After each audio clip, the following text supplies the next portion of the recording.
20th. Okay, let's go back down. This is May 8th. Okay. April 19th, regular collection. What'd that say? February 2019. That mean I missed 1 month. No, they go back years. Years. You just Yes, said they go back months. years. She just said 3 months. You just don't and only lie. y'all know. Just when the world finally began to breathe a sigh of relief, thinking Lil Scrappy was on the road to recovery, the unthinkable happened.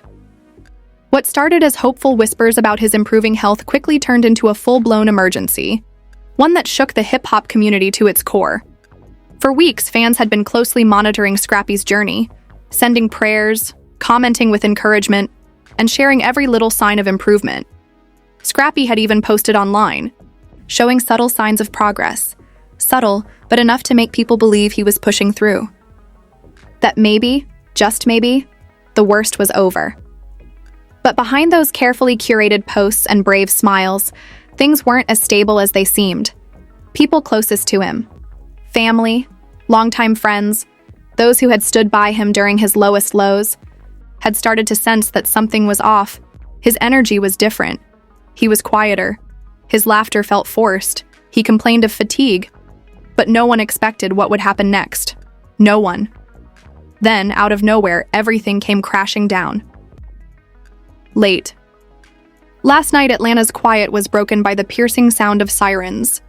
Paramedics rushed to a private residence, responding to a 911 call that described a medical emergency involving Lil Scrappy. According to insiders, Scrappy had been spending the evening with close friends and some family. Nothing out of the ordinary. It was supposed to be a peaceful night, maybe even therapeutic. He had been resting, healing, trying to keep his spirits up. Earlier in the day, he had mentioned feeling a little weak, but no one expected anything serious. A little tired, nothing more. But somewhere deep into the night, everything changed. Scrappy reportedly collapsed without warning. No cry for help, no dramatic fall, just silence. One moment he was seated, and the next his body slumped forward, lifeless, cold. The room erupted into chaos. People screamed his name. Someone shook his shoulders, trying to wake him. He wasn't responding. A family member dialed 911 with trembling, fingers trying to remain calm while their voice cracked with fear. "He's not moving! He's not breathing properly, please hurry!" Paramedics arrived within minutes, but what they saw chilled them to the bone. Scrappy was completely unresponsive, barely clinging to life. His pulse was dangerously weak, his skin pale.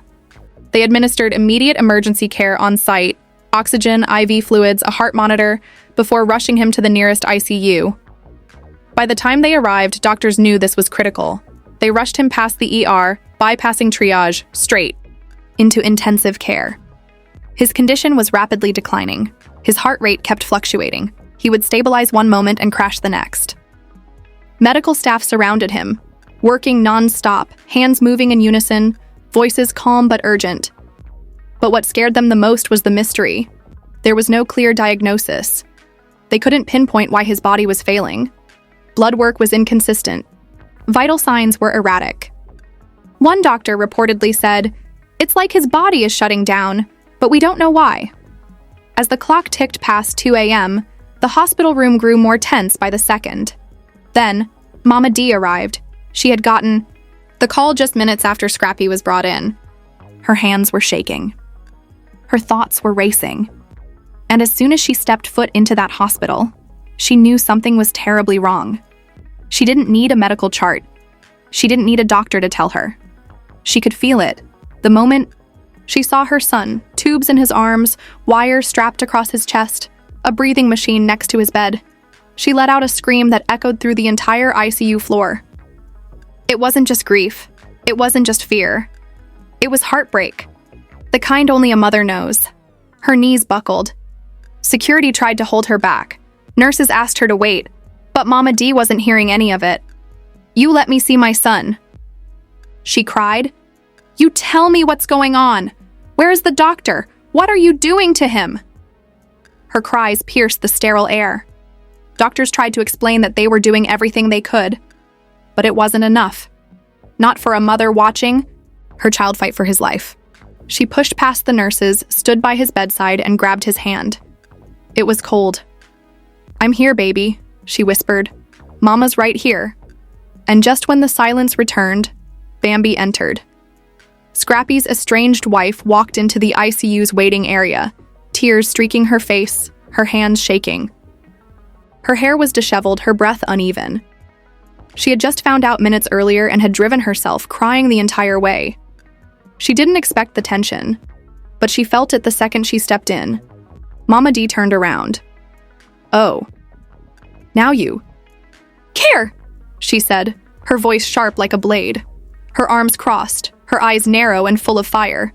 "Don't," Bambi pleaded. "Please, not now." Mama D stepped closer. "Where were you when he was hurting? Where were you when he cried himself to sleep? When he begged for someone to stand by him? You left him." Bambi's voice trembled.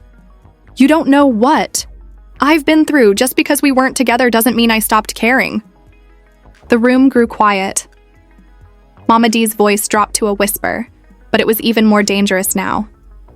"You walked out, and now you want to play the grieving wife?" Bambi's eyes filled with tears. "I never stopped loving him. I prayed for him. Every night. I texted him. I tried to call. I wanted to come, but I didn't want to make things worse." "You are worse," Mama D screamed. "You broke his heart and now you're here pretending like you care." The fight was escalating. Voices rising. Family members tried to step in. Nurses called for calm, but it wasn't stopping. The pain was too fresh. The resentment too deep. Then, a doctor entered. Everyone froze. He looked drained. His face said it all. "We have a situation," he said. "His oxygen levels are dropping. His heart is unstable. We're doing everything we can, but we need to prepare for all possible outcomes." "No," Mama D shouted. "You're doctors. You save lives. Save my son."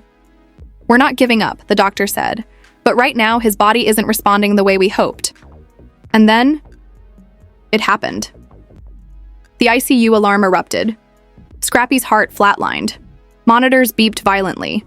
Nurses and doctors rushed into the room. Orders were shouted. Machines were wheeled in. "Crash cart in now," a nurse yelled. "Clear, at sea." Body jolted. Nothing.